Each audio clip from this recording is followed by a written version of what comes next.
So Gary, we're about 9 months after the flood. Yeah. And this section just below the dam wall has held up pretty well. Yeah, not too bad. Bit of a straight line down from the dam, but still a lot of turbulence as it's coming out of the floodgates. And what's the secret here? Why is it held up so well otherwise compared to some other locations? Well, at the base level here, you can see just loads of lamandra, and it's really good for holding those soils together. Those roots, those clumps get in and they just go and try and pull one out. You know, they're tough as. So they're really good at holding that soil together. And you can see there's some other, sapling-sized trees there. They're kind of dead, but others are resprouting. I can see lily-pilly there resprouting, callistemons. They've evolved for that, for the flood and the drought scenario. They've all got, a lot of the Australian natives have got these nodes in them to recover later on. So, but it's the lamandra there on that side, and that's virtually no erosion. But if I look over here, where there is some erosion, what I can't see is lamandra, or very little of it.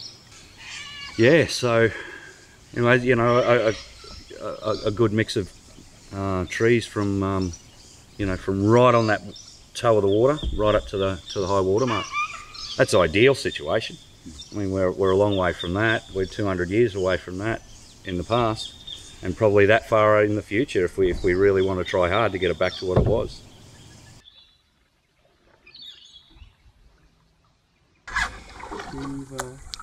Sorry, I'm paddling right into your fishing here. It's not very polite of me. I got it.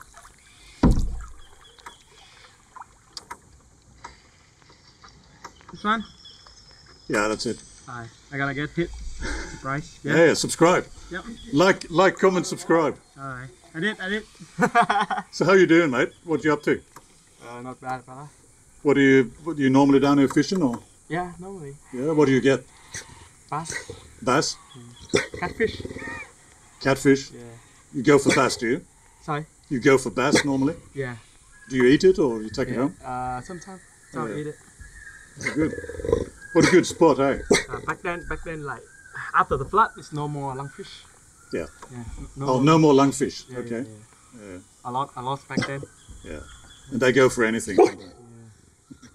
The dog doesn't like me, he's going to go for me. He's fine. All right, good luck, mate. See you around. So, what was that one? How big was that fish you just caught? You guys local? Yeah. So it's good.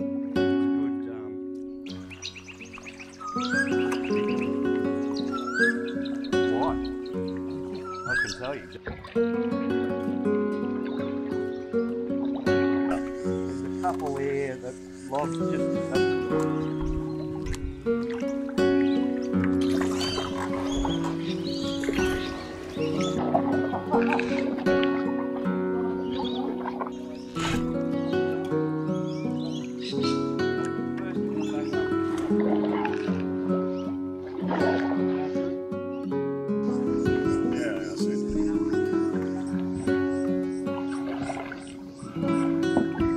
Virtually, we kept going with a chainsaw, like this was under, we nearly had the motor of the chainsaw under. We're jumping on it.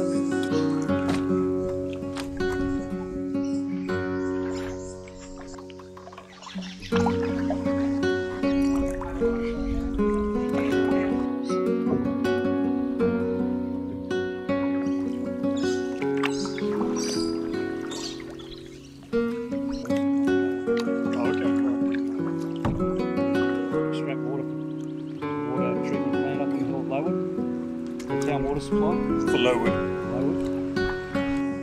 That's the gully here.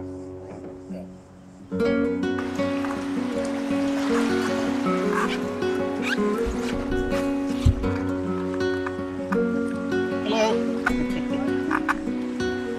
Hey, bud. There you go.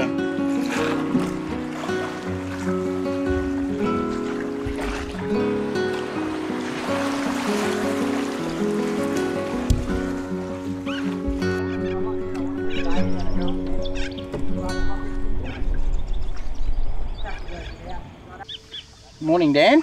Good morning, Luke. Fancy seeing you again on this neck of the river. You lucky devil. I'm indeed. So So we're on the next leg now, and we're headed down from the dam wall, and we've stopped in for a bit of lunch and a bit of smoko at Dan from One Tree Canoes. So tell us a bit about your area here. So we're between Lowood Bend and Twin Bridges on a beautiful section of the river that's wide and deep, perfect for running hires and tours, which is our large part of our business. Obviously it's been prone to a bit of flooding lately, but it's returning now to its majestic glory. Yeah, and you've got a beautiful spot here, all nice and grassed up for landing and that sort of thing. So we've got lomandras we're planting in here and along the edge. You'll see there's some lomandra around us here. We're putting black beans, she oaks and callistemons on the bank to try and shore it up so we can avoid having the undercutting that you see on some of the trees here. Yeah, you've got a massive gum here that's all undercut, and that from recent flooding. So Dan, you're located on this section that they class as mid-river, which is how long again? About 53 k's. So the good part about this mid-river is we've got a fairly consistent level. With present 2022 excluded, you rarely see more than a ½ metre rise or drop in the river level, which makes it amazing for running a hire and tour business. Yeah. So because it's fed by Wivenhoe Dam and held up by Mount Crosby Weir, this section of river basically is like a big pipeline. So with your tours, what do they consist of? Launching here and travelling downstream, upstream? We do a range of things, really. I mean, we say that our mission is to make paddling available to everybody. So what we try and do is have things that are available at a range of price points.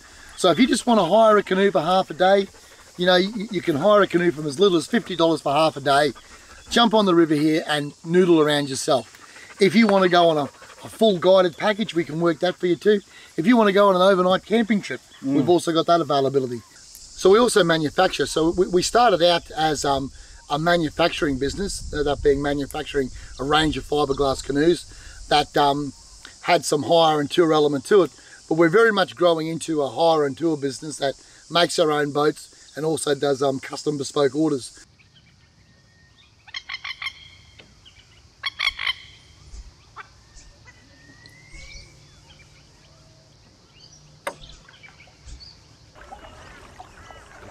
Without consultation, just go and make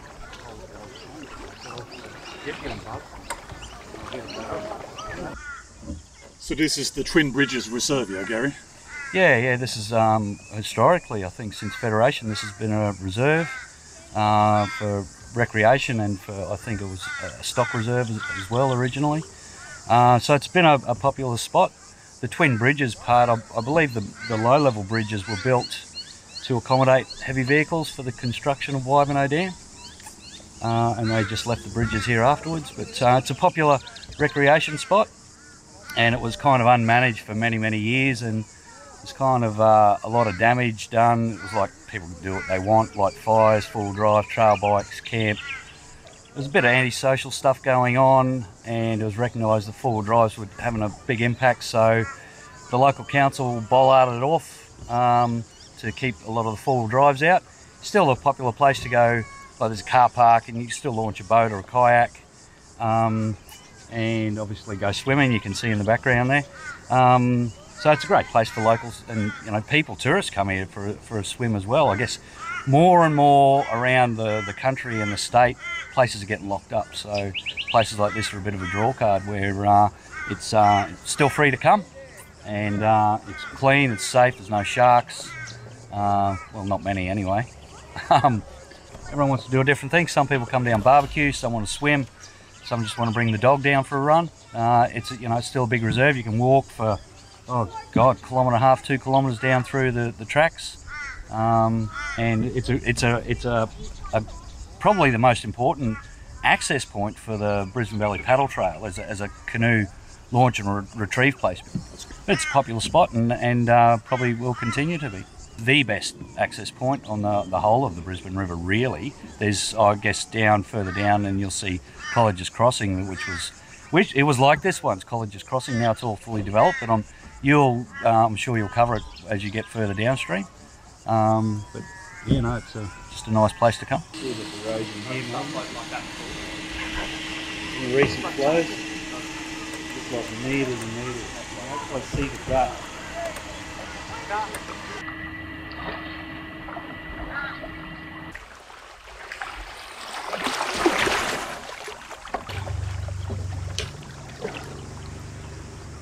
Tell us about these. Freshwater mussels. Water. Oh, these are a freshwater mussel. They grow quite large. That's got to be, what, 150, 180 mil long. And they're bivalve, so, you know, similar to any of the mussels you get in other places and oysters and stuff. So they're a water filter, big mussel, and they'll actually, I've kept them in tanks for a little bit and I watch them, they'll move around quite a fair bit. But they'll get washed around in floods. They can move themselves a little bit, and I guess when the flood waters recede, they get stuck high and dry, and out of water they die pretty quick. But there's plenty of them through. I tried eating them when I was a young fella, a bit chewy, but they're probably akin to some of their other family members. I think they might accumulate some heavy metals in them. But that's a big chunk of protein. I can imagine it was a significant Aboriginal food. Oh yeah, without a doubt. Yep. So we can see just here, there's a whole stack of them been just deposited here, and they just didn't make it back to the water after the floodwaters went down. That's like empty, but that's a really significant. It's like a couple of 100 grams there. And it's got to have some age to it as well. I mean, Yeah. they don't grow that size quickly, I can imagine. No. I did read, I don't know if it's this species, there are other freshwater mussels in Australia. They're in actually vast decline. And but I don't know whether it's this species here. They seem to be quite abundant in this river, but I'm not aware of any studies on these ones. This is a beauty. I picked this one up. And what's inside? A long arm prawn. Hiding inside. Oh, there he goes. He just popped out. Yeah. Classic.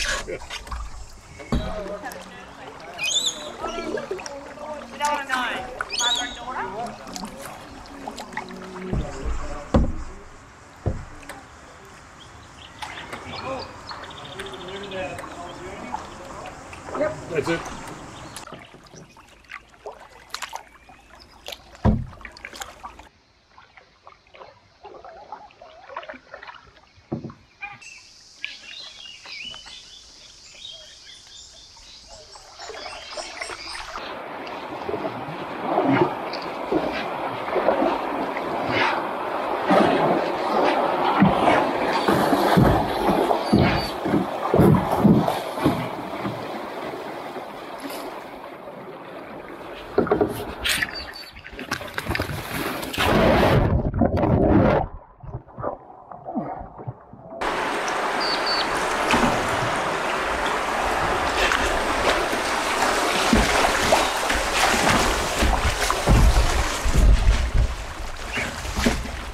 Welcome, mate. Oh, you got to get out of the way. Get out of the way.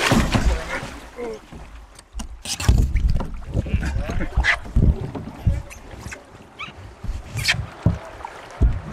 I've got it on camera. Running for a swim.